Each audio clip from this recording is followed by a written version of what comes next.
এই যে আমি ছোট লেচি কেটে নিয়েছি পরাটার মতন, আর এখানে আটা নিয়েছি।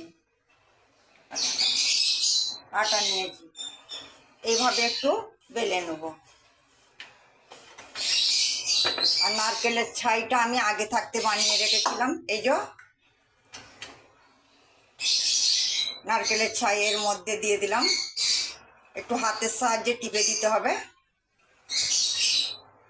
ঠিক যেই ভাব করে আলুর পরাটা বানাই সেই ভাব করে বানাবেন। আবার একটু আটার মধ্যে ডুবোলাম,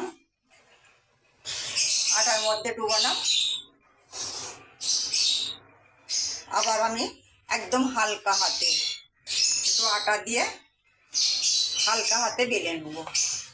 আপনারাও বাড়িতে এইভাবে বানাবেন।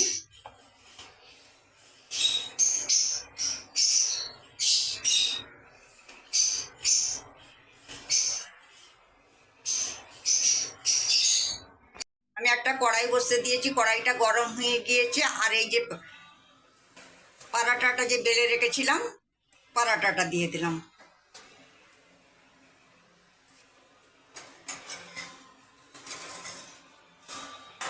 আপনারাও বাড়িতে এইভাবে নারকেলের পরাটা বানাবেন, আশা করি ভালো লাগবে। আর কেমন লাগলো বন্ধুরা আমাকে কমেন্ট করে জানাবেন। এই পরাটাটা সকলে খুশি করে খাবে, ছোট বড় সকলে খুশি করে খাবে।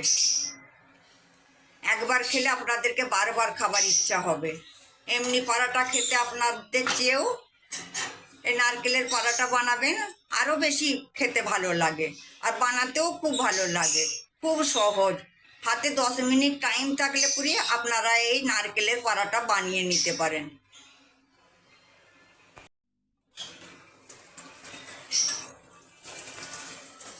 আমি তেল দিয়ে সেঁকছি, সাদা তেল দিয়ে সেঁকছি। আপনারা পারলে ঘি দিয়েও সেঁকতে পারেন, আপনাদের সুবিধা মতন আপনারা সেঁকবেন। তেলও দিতে পারেন, ঘিও দিতে পারেন।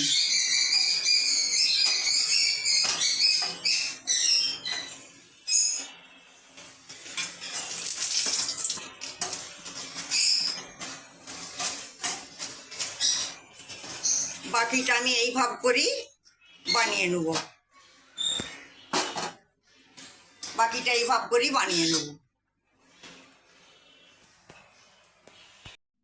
আমার নারকেলের পরাটা পুরো রেডি। আমার ভিডিওটা ভালো লাগলে প্লিজ বন্ধুরা আমাকে লাইক কমেন্ট শেয়ার করবেন।